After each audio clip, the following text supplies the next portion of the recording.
I've said it before, but one of the most amazing things in the world today is how we are all truly connected instantly. If something happens in France or Egypt or Iceland, people across the globe hear about it as quickly as the people of France or Egypt or Iceland. As you guys know, I think there are real risks in our endlessly connected world. Just see my direct message from last week. But without question, our ability to break down geographic barriers, connect with people from other cultures, and share in ideas being formed across the globe is an incredibly impactful advancement for humanity. Of course, this connectivity, this hearing about and seeing new people and fresh ideas, is only part of the puzzle. New people and fresh ideas only matter if you learn from them for the better or for the worse. So when we see change, like in the Egyptian revolution in Tahrir Square in 2011, with people fighting against an oppressive regime, it only truly matters to us if it changes our behavior and our understanding of the world. If you just use a hashtag instead of understanding why the revolution happened, or why an arguably worse regime came in right after it, or why a regime just like the first one came in after that, then you really aren't doing anything other than adding to the noise. To really understand the world as it is, you have to understand not just what's going on today, but what has happened in the past as well. Just screaming about imperialism or terrorism doesn't change anything. Change takes intellectual rigor, not just outrage. The easiest thing you can do is use a hashtag, but it takes a lot more work to really understand an issue and get involved in a meaningful way. This week we're going to shift to a country which is absolutely in the thick of the global conversation right now, but at the same time is barely talked about. Greece is generally thought of as the world's first democracy and currently finds itself at the center of the global financial crisis. After several European Union bailouts, the most recent one against the wishes of the people, Greece finds itself in a truly defining moment. Will it forever be beholden to the bankers in Germany and in Brussels, or will it figure out a way to reclaim its own financial independence? Of course, this financial mess in the very country democracy was born is set to the backdrop of the UK leaving the EU in the Brexit vote, as well as a massively shaken European Union trying to deal with the migrant crisis. Borders are blurred, finances are mixed, and nobody seems to know how to go forward. When you add that to the rising populism across the Western world, we live in a time when massive change is coming, and the question is, what form will that change take? Joining me to discuss all this is economist and former Greek finance minister Yanis Varoufakis.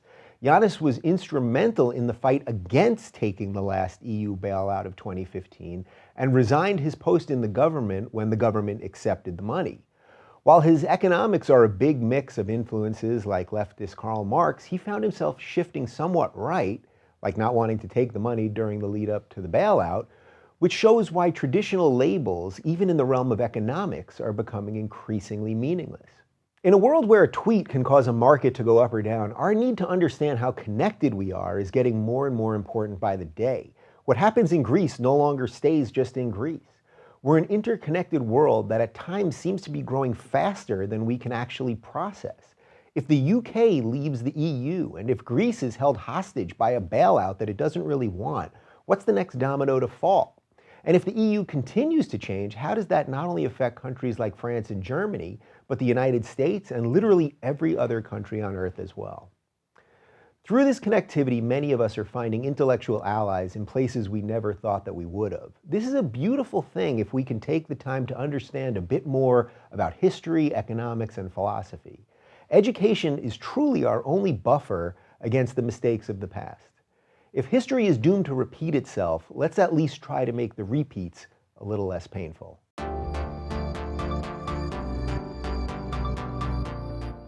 My guest this week is an economics professor who, according to his Twitter bio, was quietly writing obscure academic texts for years until he was thrust onto the public scene by Europe's inane handling of an inevitable crisis. Yanis Varoufakis, welcome to the Rubin Report. It's great to be here. Thank you. Yanis Varoufakis. I mean, Greek people have by far the best names on earth. Is that fair to say? Not in the slightest. You should have seen what kind of life I lived in Britain as a young person with a surname like mine.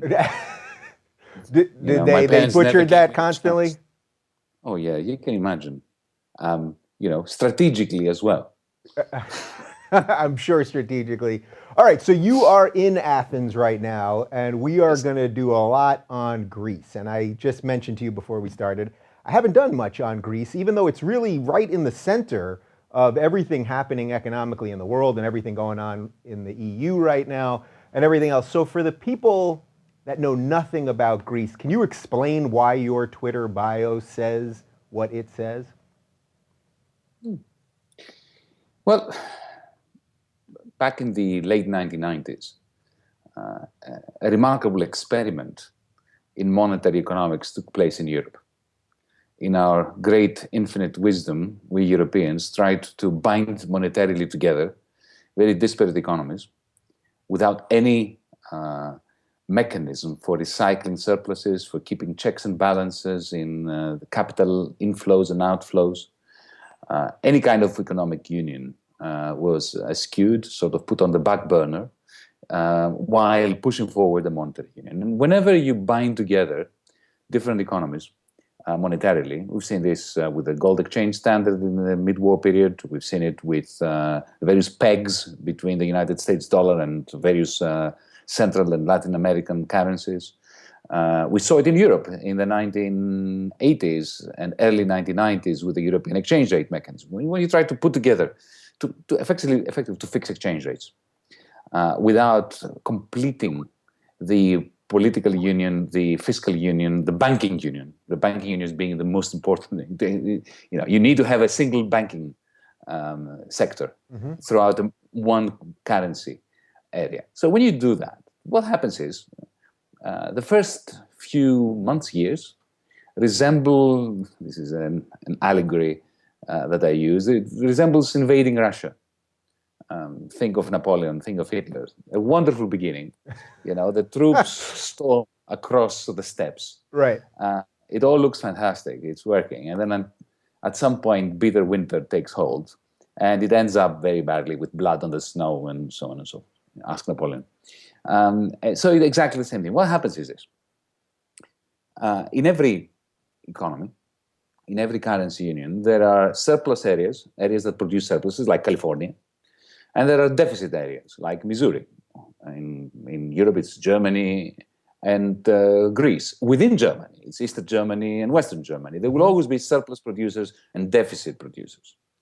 And when that happens in a monetary union, there is a tendency for the surpluses to travel from the banks where they accumulate to the deficit areas in the form of loans. Why? It's evident. Every time a Greek bought a Volkswagen or a BMW, a certain amount of money went to the Frankfurt banks from the Greek banks, because by definition, Germany always will have a trade surplus with a place like Greece. There is going to be excess capital accumulating in the Frankfurt banks. What do bankers do when they have excess capital? They try levels of private debt, very low, the lowest in the world, at least in the developed world. Bankers look at even a poor Greek family that have their own home and they have no debt, and they think, these are fantastic customers. They're not indebted, they have collateral, we'll lend them. So a tsunami of capital goes from the surplus country to the deficit country. This, because there is a reason why Greece is a deficit country, it's because we have far less of an industrialization success story happening. In other words, we have small firms that cannot compete in tradables with the large conglomerates of Siemens and Volkswagen and AEG and so on. The money comes in and it effectively bids up asset prices, house prices, and various other non-producing, non-productive assets.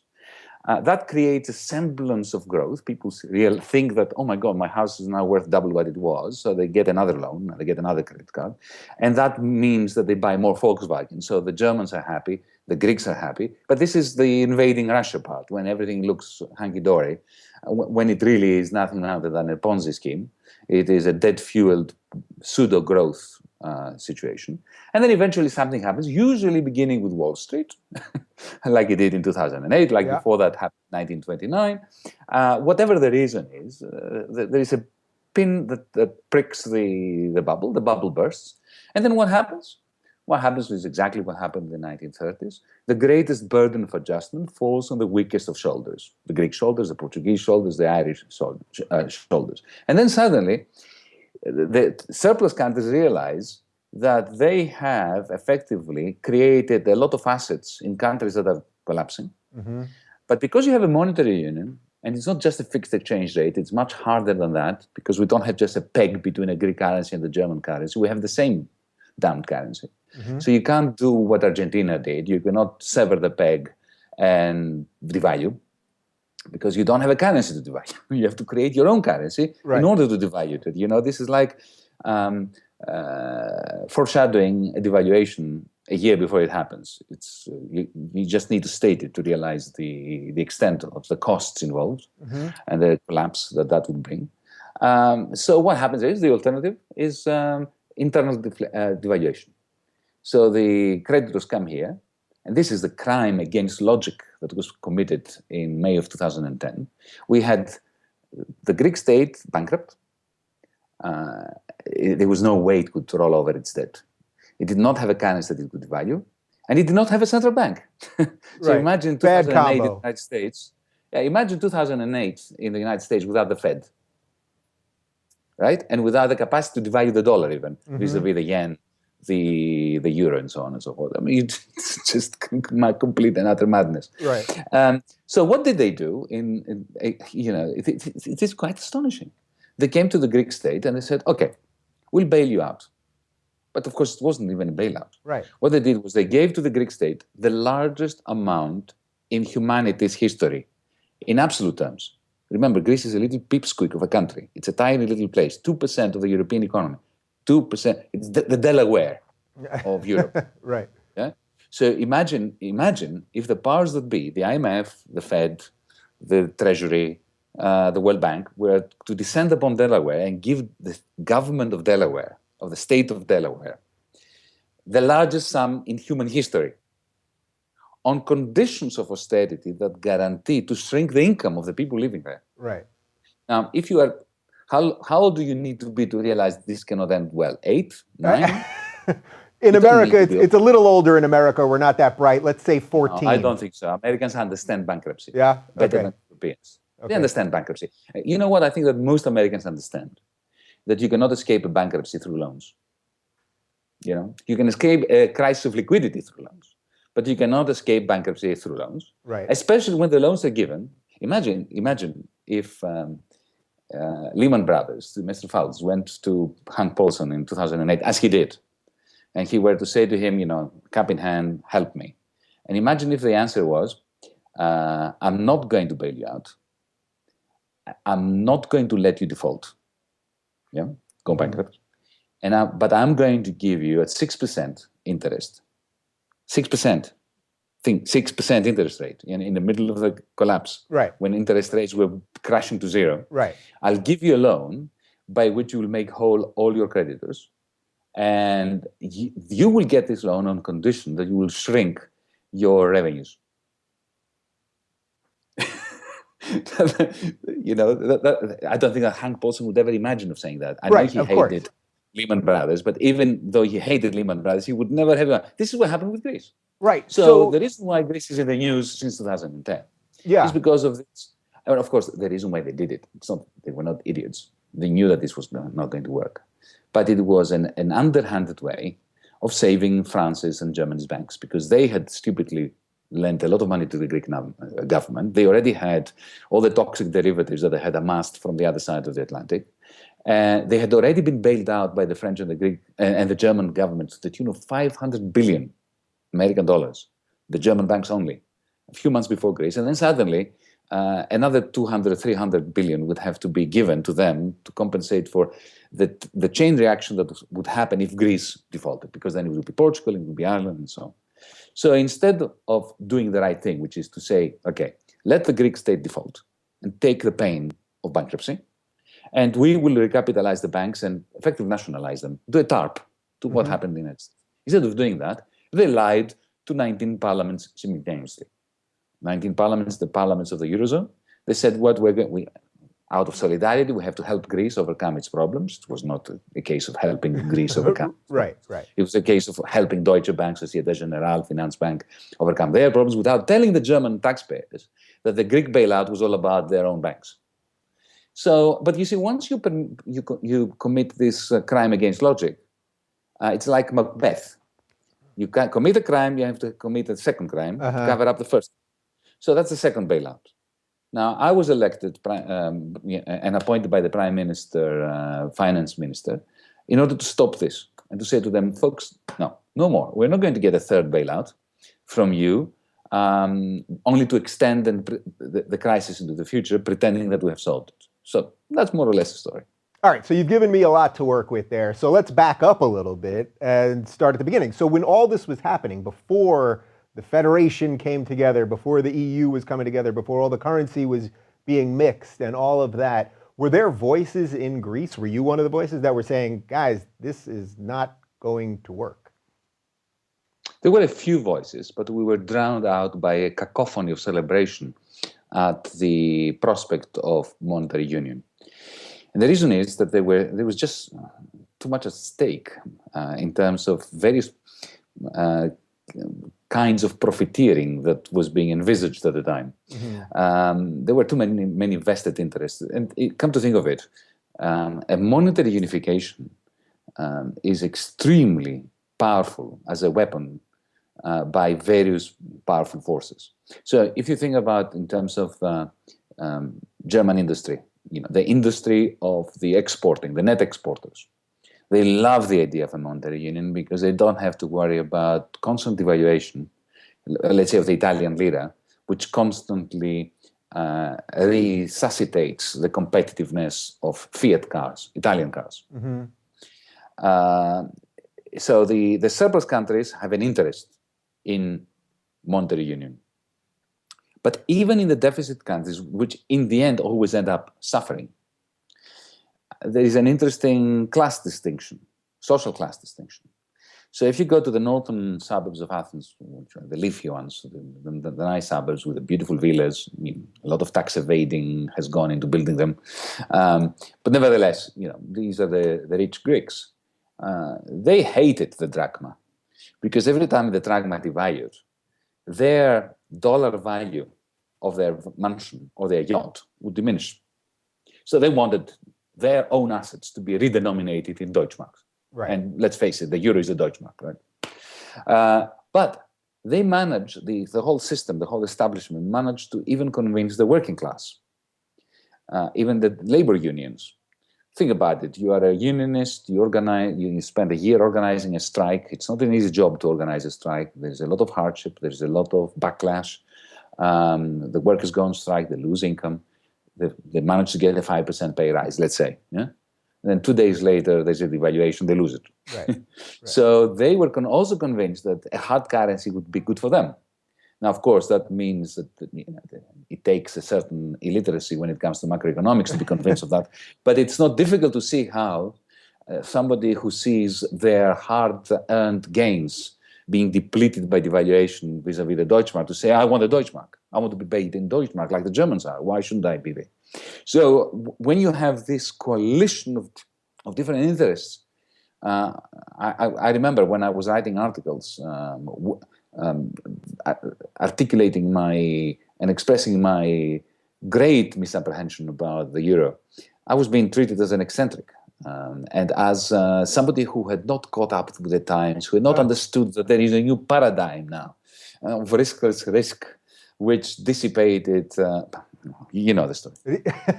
How much of that then is also tied into just the way politicians, not only in Greece, but all over the world, the way they operate, which is that they want sort of short-term gains. So in a way, they're saying, oh, well, we want to help these rich people in Athens. They want to feel good about their money and all that and their property and all that stuff. And then we'll sort of put off what's going to happen long-term for somebody else to deal with 20 years. I'm guessing they didn't think, even if they knew what was going to happen, they didn't think it was going to happen so quickly, right? So it's also just sort of the way all of our politicians are designed to act. That's correct. But look, that has always been a problem with politics. Liberal democracies have always favored short-termism, always. But there is a huge sea change from the 1970s onwards, not just in Greece, in the United States, in Europe, everywhere. And that is because of financialization. With the end of Bretton Woods, after the early 1970s, and the unshackling of finance, the fact that suddenly finance became sexy and turbocharged through various instruments that were being developed to take advantage of the unshackling of finance after the end of Bretton Woods. What happened was the relative power of the financial sector grew inexorably vis-a-vis the political sphere. So the way I understand capitalism, there are three spheres of power. There is the political sphere, the economic sphere, the real economic sphere, companies making things, and there is finance. And power, the power balance between them constantly shifts. In the 1970s, there was a massive shift away from the political sphere to the financial sphere. To put it very bluntly, if you were President Eisenhower or JFK, you had a lot more power as a president than you did as President Carter, or indeed George W. Bush. Political goods diminished in value compared to financial goods. And that, look, it makes sense, doesn't it? The best and the brightest were no longer drawn to the political sphere. Because if you really were, 25 years old, you were up and coming, you were smart and so on, and you wanted to change things, it was much easier to change things, by entering Goldman Sachs or some other, or if you want to be in politics, to go into the International Monetary Fund, than becoming a senator or a Greek member of parliament. So this is my response to your question, that by the time we created the euro, and throughout the Western world, the quality of politicians had fallen, had subsided. And the result was that short-termism increased. Because we lack the leaders who can say, you know what, my target groups, focus groups tell me that people want it. But I'm going to campaign for Y because I think Y is right. And I think that if I manage to convince people that Y is right, then I'm going to be a much more long-term successful politician. We didn't have these people anymore. So it really is, it's almost like it's like a marriage made in hell between the financial sector and the politicians, pretty much. So when the EU came back to you guys and offered really what was, if anything, I think you could describe it as ransom more than anything else. They were going to force Greece to take it, basically. But there was a referendum on it, right? You're talking about 2015 when I was in government? Yeah. Well, look, it's very, very simple. Before we were elected, our central bank had started a bank run against our banking sectors. Can you believe that? Yeah, it doesn't make sense. Central banks were created to stop bank runs. Right. Our central bank, which is the Central Bank of Europe, which is stationed in Frankfurt, intentionally began a bank run in order to start putting pressure on a government that had not been elected yet, only because of the opinion polls were. And why did they want to asphyxiate us before we were elected? Because people like me were saying that once we get elected, we'll go to them and say, folks, we need to reboot the whole program for Greece. That this is not working. We need three things. First, we need a substantial debt restructure, because unless we have a substantial debt restructure, we are not going to be able to have sensible budget surplus targets. Because when I got into the ministry, I inherited the surplus target of 4.5% of GDP for the next 15 years. That has never happened in capitalist history. For a country to have 4.5% budget surplus, especially a broken economy like this, if you try to extract 4.5% surplus from this economy, which is what's been happening now for 5-6 years, you destroy it. The only way to do it is by keep increasing, ratcheting up tax rates, and having your tax take diminish. So here I am, a left-winger, using Reaganite arguments and Africa, for God's sakes. I mean, you have to realize that things are so ridiculous in Europe. How did that feel for you? How did that feel for you? Because I fully understand what you're saying there. You're now having to use logic that traditionally you wouldn't have used because they basically have a gun to the head of your country. Well, look, when things get really bad, common sense binds people of the left and the right, and vested interests divide.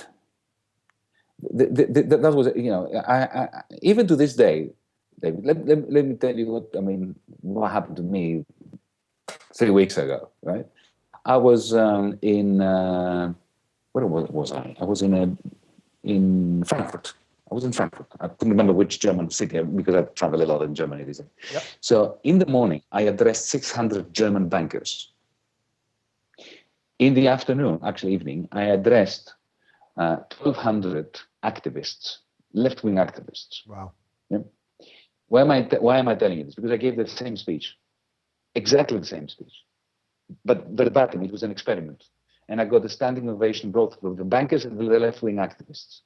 This is how where we are now here, because the left-right divide is a very important one.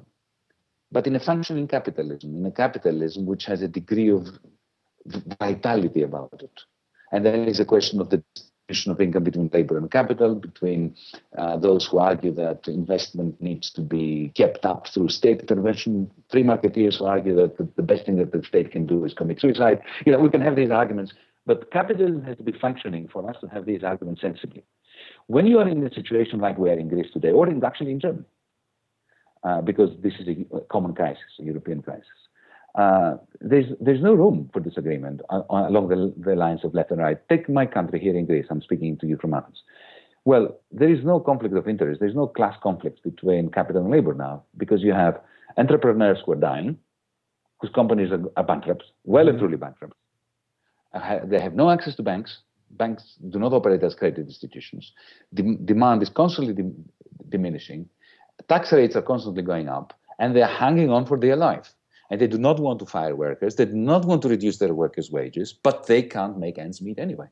And you have this situation where you have trades unions and employers getting together and crying in each other's arms. So this is the moment when the left-right divide simply disappears. It's a question of common sense. Mm-hmm. So when you have a bankrupt state, bankrupt banks, bankrupt corporations, bankrupt pension funds, and bankrupt households, the only thing you can do is you can say, okay, folks, we must stop extending and pretending this bankruptcy through getting more loans on conditions that shrink aggregate demand further. So, this is the situation we're facing now. And you mentioned the referendum. That was an amazing moment in world political history. Because think about it.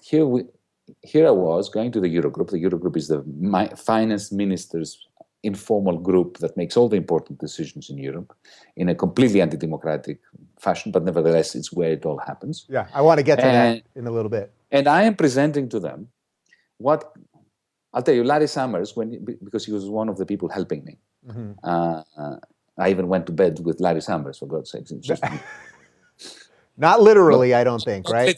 Not literally. Okay, just, you'd be misquoted very easily, No, but I used anyone that could help me, that had some clout internationally. Larry Summers was excellent in that regard, because, as I said, when common sense is common, there's no reason why we should not collaborate with anyone who can help, even with the princes of darkness, as I call Larry Summers. We had with Jeff Sachs, Larry Summers, Norman Lamont, the former Chancellor of the Exchequer in Britain, Finance Minister of Britain under the Conservatives. That was my team of helpers and aides and advisors. So I put to the Eurogroup a proposal, a fully fledged proposal for recovering Greece. That when Larry Summers read it, he said, this is something a Wall Street bankruptcy lawyer would have put together. It was that left wing, not at all, in other words. Right. So I put to them, okay, I'm going, think about this, I'm going to the IMF, Christine Lagarde is there, Paul Thompson from the IMF, people who are supposed to be neoliberals in the parlance of the left. And I'm saying to them, folks, we need to reduce corporate tax rates. It's ridiculous to have 29, 26, 27, 28% corporate tax rate in Greece, when in Bulgaria, which is only a short drive away, it's 10%. Mm-hmm. It is ridiculous to have a sales tax of 23% in a country where people can't afford to pay sales taxes. They can't afford to buy anything. So let's reduce those tax rates. Let's have a debt restructure. Let's retain the surplus in the government budget, but reduce it so as not to choke the private sector. Let's have a development bank. Mm-hmm. Let's have a bad bank to deal with the NPLs, or non-performing loans. These are very simple. And they would strike me down, and they would demand increases in tax rates, further increases, which is what happened after I resigned. Right. They demanded more extend and pretend loans. This is the neoliberals from the IMF. Now, it was clear that they had nothing to do with economics. It was all about power politics. Mm-hmm. It was about how to snuff out the government that they didn't like. It was a coup d'etat. That's what it was. So we took this to the Greek people. We said that, okay, Europe is proposing this package of supposed measures and policies, which we consider to be catastrophic. Yeah. But, basically to own you forever, pretty much. Yeah, but owning a depleting asset. Yeah. It was. My problem was during the negotiations. It was a unique problem, I think, in history. I was negotiating with creditors that did not want their money back. Because if you want your money back, you do what I said we should be doing to allow the economy to grow, to get your money back. Mm-hmm. But it's not that they didn't know what they were doing. They were happy to sacrifice Greece in order to win Spain, and in order to win France and Italy, because this is a domino theory that they have, that if you give concessions to Greece, then the Spaniards will want it, then the French will want it. So there was never a serious discussion about an economic policy for helping Greece recover. They didn't want Greece to recover. Mm-hmm. So it's mind-boggling. You sacrifice a whole people in order to do what? To maintain an unsustainable monetary union with France. Okay, fine. You see what will happen now in France. In next years. Just watch and see how the silliness that they did in Greece is going to bite them in France. But as Democrats, I said, okay, right, I'm going to go to the Greek people, and I'm going to put to the Greek people your proposal. And if the Greek people say yes, I will accept it because I'm a Democrat. I will hate it, but I also said I will resign personally and let somebody else who believes in it do it. Right. As we should in a democracy. And the European Union reacted to this. Do you know how? By closing down our banks. Mm-hmm. They shut the banks down. They reduced. It's like the Fed refusing liquidity to Citibank. Tomorrow morning, Citibank is finished, gone.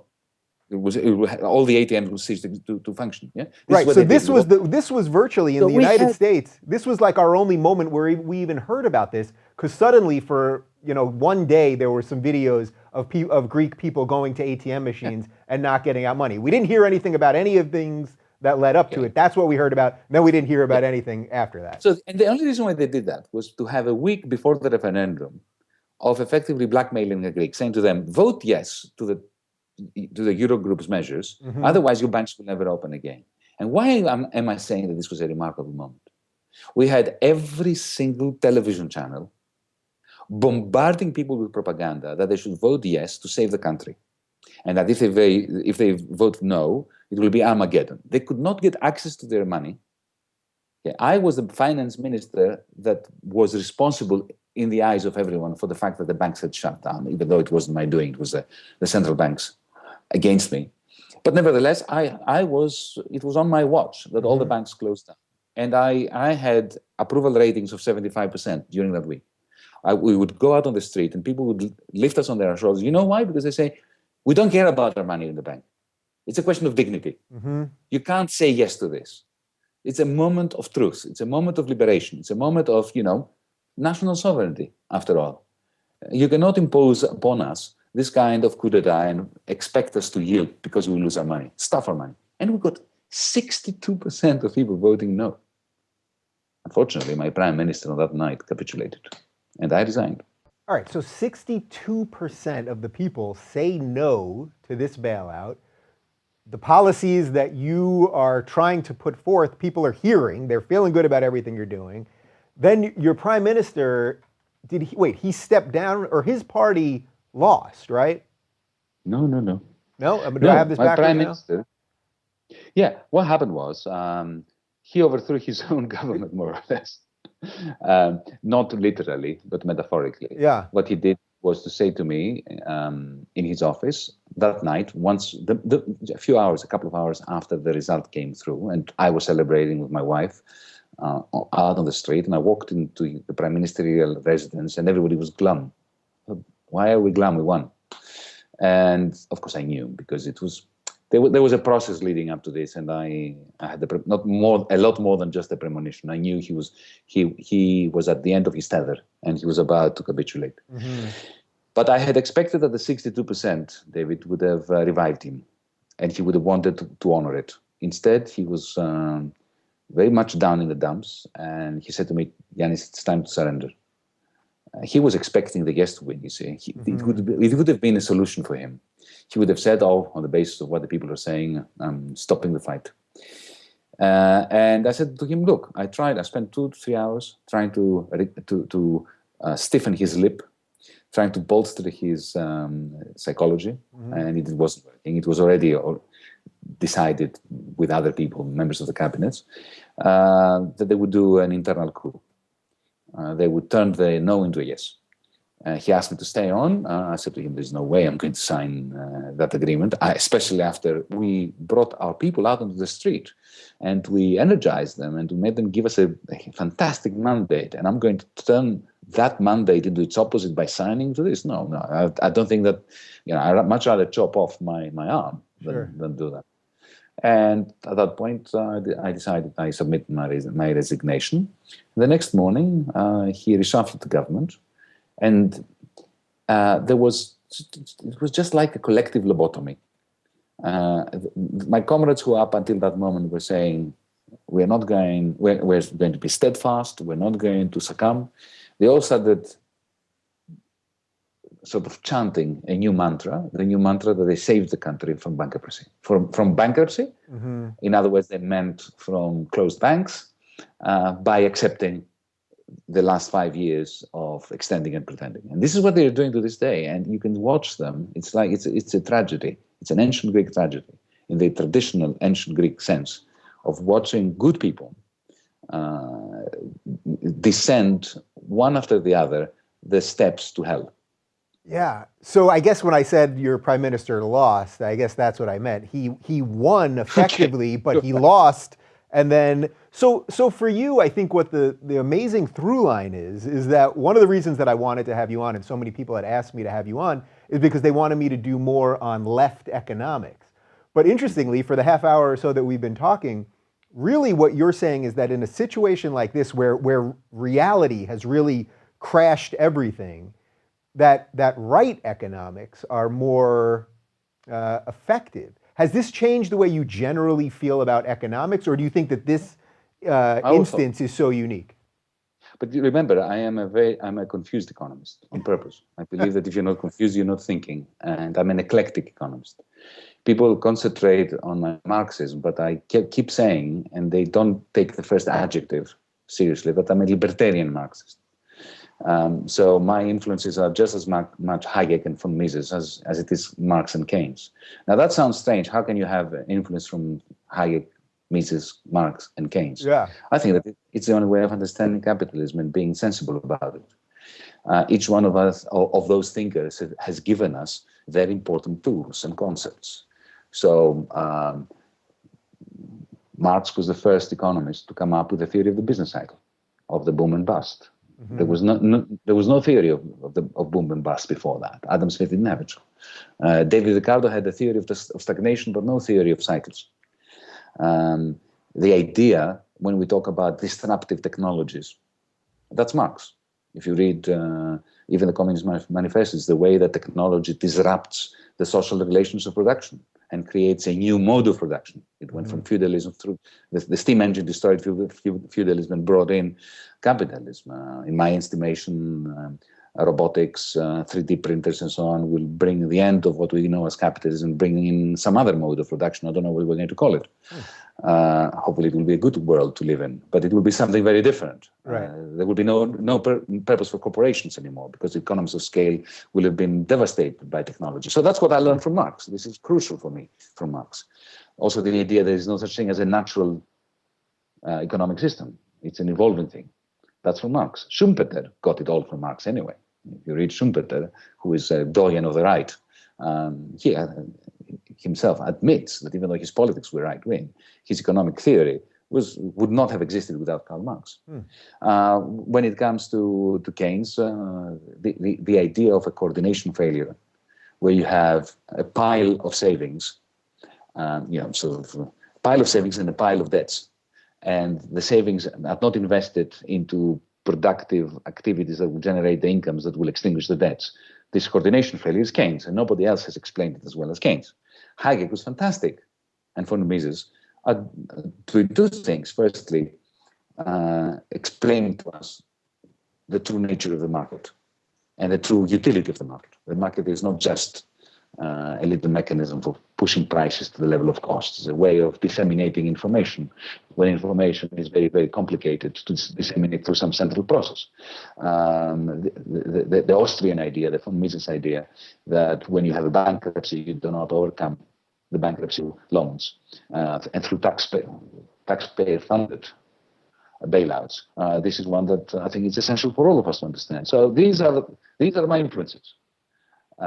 And one of the great tragedies of the 20th century is that the libertarians and the Marxists ended up with followers that they did not deserve. So, for instance, you know the story about Marx. When he was old, and just before he died, there were these young left-wing people, economists, who came to see him with, to pay their respect to the great man, and they were telling him that, we are Marxists and that we believe X, Y, Z. And he was listening to them. He said, the only thing he said to them was, well, if you're Marxists, I'm not. So poor Marx did not deserve. Those are great dying words. Yeah. He didn't deserve Stalin. He didn't deserve, in the same way Christ did not deserve the Spanish Inquisition, right?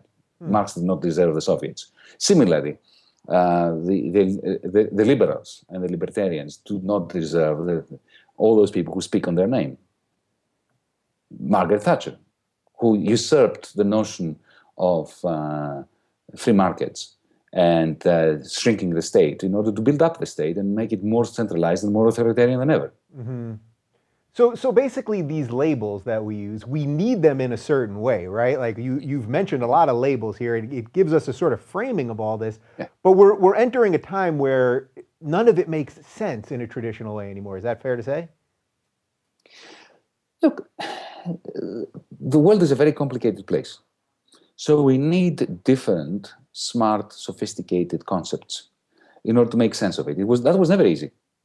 If you and I were sitting here, or not through Skype, but face to face in the 1920s, late 1920s, or after 1929, we would be having exactly the same amount of trouble understanding what was going on then than we do now. Mm-hmm. And again, we would have to borrow from the great ideas of great men. They were usually men back then, about the workings of capitalism. There's nothing new there. What I find interesting and at the same time satisfying is that during the worst of times, like the early 1930s, or now, there is a possibility for you and I, even though we come from different political parts of the spectrum, or parts of the political spectrum, mm-hmm. to sit down and find common ground.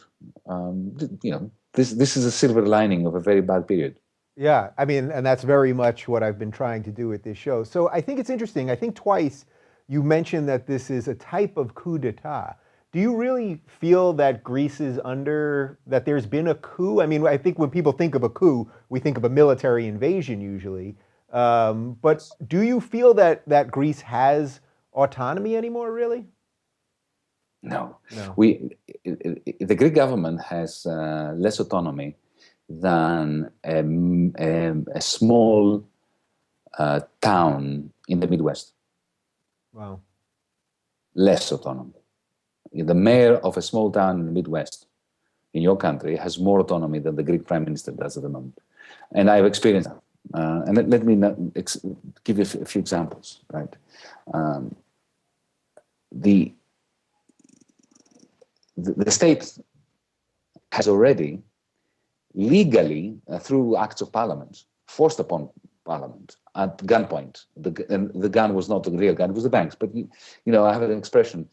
When I was growing up, when I was around 7, there was a coup d'etat in Greece, a proper coup d'etat. Right. One you would recognize a coup d'etat. There were tanks on the streets. The police broke down people's doors, abducted people, ended up in football stadia or various prison camps and so on and so forth. So that was a coup d'etat using the tanks. Mm-hmm. The one I experienced was a coup d'etat using the banks. And the latter is more subtle and therefore more sinister, because I remember, I have vivid memories of living in a dictatorship with the military out there manning various junctions in the city center, banning any concentration of people, including more than 3 people, burning books that they didn't like. It just a fascist dictatorship, right? Mm-hmm. But there was hope, David, then. Hope that is now missing. Do you know why? Because you could identify the authoritarianism. All you had to do was to step out and look at the army. You could look at the secret policeman hiding behind his newspaper, watching over your house. You knew what the enemy was. And you thought, okay, well, all we have to do is we have to overpower them and we'll be free. Now, it's more difficult to see where liberation will come from, because you come out on the street, you don't see anything. But there is fear. As we speak, my successor in the Ministry of Finance, who was my friend for many years and an academic colleague, I can assure you that there's not one piece of legislation that he can push through Parliament without the approval, if not without the dictation of that piece of legislation, by a certain fellow called Thomas Wieser, who is sitting in Brussels. He's an Austrian. Nobody has heard of him, but he's effectively the governor of Greece. Every single piece of legislation has to go through Thomas Wieser. And let me talk about, for a second, about the institutionalization of the transfer of sovereignty, of freedom. When I moved into the ministry, the tax department was part of the ministry, has always been part of the ministry. Unlike in the United States, where the IRS is separate from the Treasury and it's answerable to Congress, the tax department was part of my ministry. So I was responsible for it. If there was any scandal, including our IRS, I would have to appear in Parliament and be answerable for it. But I had no control over it, no information of what they did. The head of the Greek IRS was appointed by the creditors. Wow. And was only dismissible by the creditors. So, as you Americans say, no taxation without representation. I had representation and responsibility without any control. Now, the same thing happens with our banks. The banks have all been bailed out by the Greek taxpayers with money that the Greek taxpayers borrowed or were forced to borrow from the Germans, the Slovaks, the Italians. So the Greek state retains a majority holding of all the Greek banks, and yet the Greek government has absolutely no say in the running of the banks. Do you know why? Because the Troika, the creditors, passed the money on from the European taxpayers to the Greek taxpayers to bail out the banks on condition that the shares would be non-voting, that the shares that the Greek state would take in exchange would not have a vote, and would be deposited with the so-called HFSF, the Hellenic Greek Financial Stability Facility, some institution that was created, purpose-made for this, whose personnel would be appointed by the creditors. So we paid for the shares of the banks. They have no votes, and we don't even hold them. Same applies to all Greek public assets. Can you get that? Imagine your nation's assets, public assets, the roads, the beaches, the mountains, your national parks, your heritage. Imagine if that was all put into a special vehicle and its 5-member board of directors was controlled by the creditors. And they could decide to sell whatever they wanted to sell so that they could take the money as creditors. So it's a state under occupation. So I suspect I know the answer to this, but I assume that when Brexit happened, you must have been cheering through the roof, right? Because that's probably the first underpinning of some escape here. No, Really? no. You see, I am a contradictory kind of guy. Oh man, now you're I gonna actually, you're gonna quote somebody I else. actually, I actually campaigned in Britain against Brexit, and it dumbfounded a number of people. People said to me, the European Union asphyxiated you. They treated you with contempt. They drove you out of government, and you are asking us to stay in the European Union. And my answer was yes. And the reason was twofold. Firstly, you can't get out. By voting to get out, you're not going to get out. Look at what's happening now. They're going to be embroiled in a 10-year period of negotiations. Instead of becoming extroverted and looking to the rest of the world for Britain to become, again, Britannia that rules the waves and is and a trading nation, they're going to spend the next 10 years completely concentrated, focused on negotiations that get them nowhere with Brussels. So basically just the process of extricating themselves out. Yes. Yes. And I use the last line in Hotel California. You can check out anytime you like, but you can never. Yeah. So given that that is the case, and you don't want to leave and completely sever your links with the European Union because you're part of Europe, 60% of your trade is with Europe. Okay. So you can't just say, okay, I'll forget about it. You're going to have an economic implosion in Britain that's going to affect the most underprivileged people. And they're the ones who want Brexit. So I was, just be fearful of that which you pray for, I was saying to them. And my line was, the European Union is a terrible thing. There's no doubt about that. Nobody knows this better than me. But what I think we should do, we should forget leaving. We should bind forces together within this awful union and fight against the powers that be within Europe. But pull our forces together within Europe. So, for instance, if let's say that in the United States you are against the federal government, the solution is not to up stamps and declare that California is going to be an independent republic. What you should be doing as patriots, as sensible Americans, is bind together across the United States to change the federal government. And even in institutions, change the constitution if you want. But the solution is not fragmentation. Fragmentation, you see, let me put it this way, and I'll conclude with this. If we had not created this European Union, I would fight tooth and nail against its creation. Tooth and nail against its creation, like I fought against the creation of the Eurozone. But it's one thing to say we should not have created it. It's quite another to say, let's now break it up. Right. Because if you break it up, you don't go back to where you would have been if you didn't create it. You fall off a cliff. Because imagine if the European Union now breaks up. What's going to happen? There's going to be a fault line across the River Rhine, splitting France and Germany again. There's going to be a stagflationary Latin Europe, Italy, France, with inflation and high unemployment, because those currencies are going to devalue massively. So there's going to be inflation and will be unemployment. So stagflation, not very nice. Whereas in Germany, you're going to have deflation. You're going to have millions of workers who are now working poor becoming unemployed poor. This is a frightening prospect. Yeah. This is how wars begin. So this is why I was against Brexit, because you need to see ahead. And the solution for me must be pan-European now. I mean, this is fascinating. So I guess I would describe you at this point as a libertarian. Did you say Marxist libertarian or libertarian Marxist? Either way. Either way, but you got to add realist into that, right? But I guess that frames it, because basically what you're saying is there's a sucky situation here, but that doesn't mean that leaving is the answer. Yeah. Sure. So we're dealing with a lot of macro stuff here. On the micro level, for the average person that's in Athens right now, for somebody that lives a block away from you, let's say they had a little bit of money and they wanted to open a store. Could they literally not get a dime from a bank right now? Yes. So the banks are defined. David, let me give you just one number. Yeah. So that you understand why I'm saying this. 55%.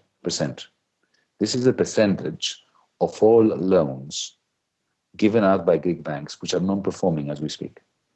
Non-performing. Can you imagine a bank whose loan book is in the red by 55% of the loan book being non-performing. Yeah, that's unheard of. They're insolvent. So they know they're insolvent. So any dime they get, they hold on to, because they know that the central bank, the authorities, can declare them insolvent at any moment. The fact that they are not doing it is because the authorities fear that if they do it, then there will be a complete, collapse of all the banking systems around Europe, because they're all in deep trouble. Think of Italian banks, Spanish banks, German banks, Deutsche Bank, for God's sake, French banks. Mm-hmm. But nevertheless, if you're a banker in Greece, let's say you own Alpha Bank or Eurobank, these are Greek banks, and some money comes in, you hold on to it. You do not lend it out because you want to shore up your capitalization. And the result is that I have a friend who has a factory, small factory. It used to be bigger, now it's smaller, up in central Greece. And this is a very good case in point, because he has a very good track record. His company has been profitable even in the middle of the crisis over the last decade. And the reason is because 95% of what he produces, he exports. It's plastics mainly. So 95% of output goes outside of Greece. So that's why he's been shielded from the crisis. So recently I was talking to him, and he said to me that if he manages to survive until July 2017, it will be a great feat. I said, why? You're profitable. He said, yeah, I'm profitable. But you know what? My suppliers, he gets his raw materials from abroad, no longer accept Greek bank letters of credit. So he has to pay for his supplies from his own pocket. And that is crippling for any business. Right? Yeah. So he has unfulfilled orders because he's constrained in terms of his inputs, because the banking system does not work. And then, so I pushed him a bit further and said, so why don't you go to a German bank? Ask them for money. I mean, they must be dying to give you money because you have a good business, and they don't have enough customers. So it's a match made in heaven. Mm-hmm. He said, oh, you think I haven't done it? I went to Frankfurt. You know what they said to me? Bring your headquarters to Germany and we'll give you loans. Wow. Now, that's not how to run a monetary union, right? Right. That's how you basically rape and pillage everybody and centralize everything. So do you think that there's a sort of net gain here of what this has done for the Greek people, just in terms of national pride? Now, I know national pride can always go awry, but I was even watching the Anthony Bourdain show on CNN a couple of days ago, and they did a whole thing about Greece. It was mostly about food, but they talked a little bit about the economic situation. And I heard a bunch of people say that there's a sort of newfound sense of pride because they do feel like their backs are against the wall now. Do you sense that? Well, we when we were in government, and I'm not saying this because I was part of it, but I think this is quite objective. That no that we said to Germany, to the creditors for a few months, that resistance caused a sense of pride to skyrocket. Mm-hmm. And then, of course, it was dashed the night of the referendum that we discussed. But to this day, you're right. Greeks have a capacity to do two things: to extract pride out of survival, to say that, look, we're still alive. You have not managed to force us to migrate yet. Right. And also to extract a lot of joy out of misery. We are very good at that in Greece. Yeah. Because we've had centuries of poverty, centuries of occupation. Remember, Greece was under the Ottomans, the Turks, for a good 500 years, mm-hmm. and we survived. So we're very hard to kill. That's the key to the whole thing here. Yeah, very hard to kill, and especially to kill our spirits. You go out now, if it's a Tuesday night, if you go out now to the center of Athens, you'll find people dancing and singing. And of course, the songs can be melancholy, they can be very bitter, they can be very sardonic and ironical. But, there's a revival of the arts, which is a good thing. I think the 1930s was very good for music and the arts and cinema and theater, because generally the human spirit and the human condition has a remarkable capacity to respond to hardship with creativity. So we see that. Yeah. So there are silver linings. I'm curious, do you know of a Greek mythology that's sort of the right metaphor for all this? I loved Greek mythology when I was a kid, and this morning I kept trying to come up with something that would feel like the right answer. Is there a story in Greek mythology that gets us close to what's going on right now? Plenty, Yeah, plenty. give But me give me firstly, one. well, the bailouts are Sisyphus. Sisyphus is pushing the rock up the hill, and he's condemned. This is his punishment. The moment he reaches the top, the rock rolls back, and he has to do it again. Mm-hmm. And the optimal strategy for Sisyphus is to stop pushing it up the hill. This was my view about the bailouts. Right. The optimal strategy was to stop doing it. Yeah. All right, Like, that one's pretty on say, point. Now I want a couple more. Okay. A second one is the Ulysses strategy, which I really enjoy. It was what I was trying to convince my fellow ministers in cabinet that we should be doing. You recall the story when Ulysses, Odysseus, is his Greek name, is on his ship, and he's trying to sail back to Ithaca, to his hometown, to his home island. And this is a story of multiple challenges that he faces on his way back home. One of the challenges is that there's this island inhabited by famous singing women called the Sirens. Yep. The Sirens were infamous for their wonderful singing, their melodic singing, the most beautiful voices in the world, but also for their cruelty, because they used their singing to lure sailors to the island, and then they slaughtered them and ate them.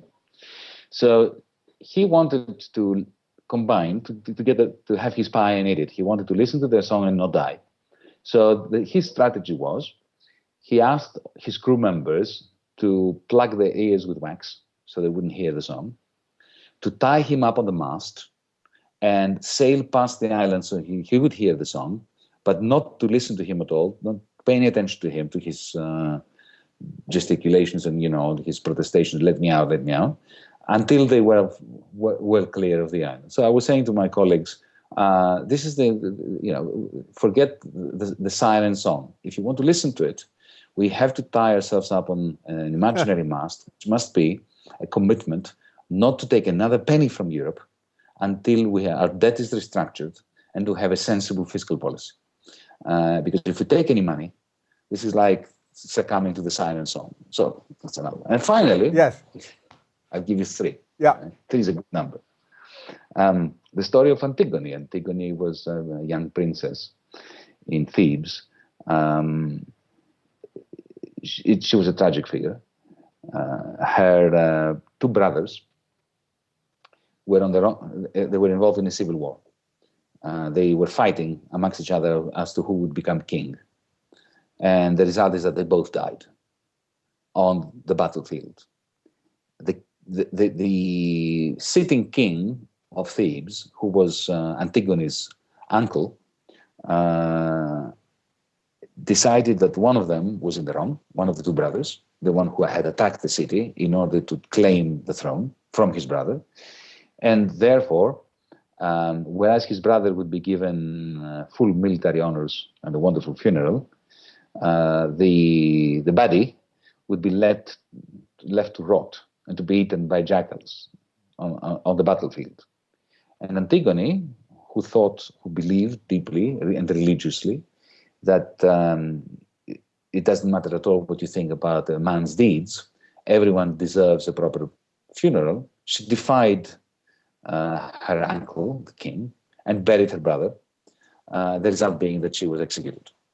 And there is a wonderful speech in Antigone, the tragedy, in which she explains beautifully that when right contradicts power, right should prevail.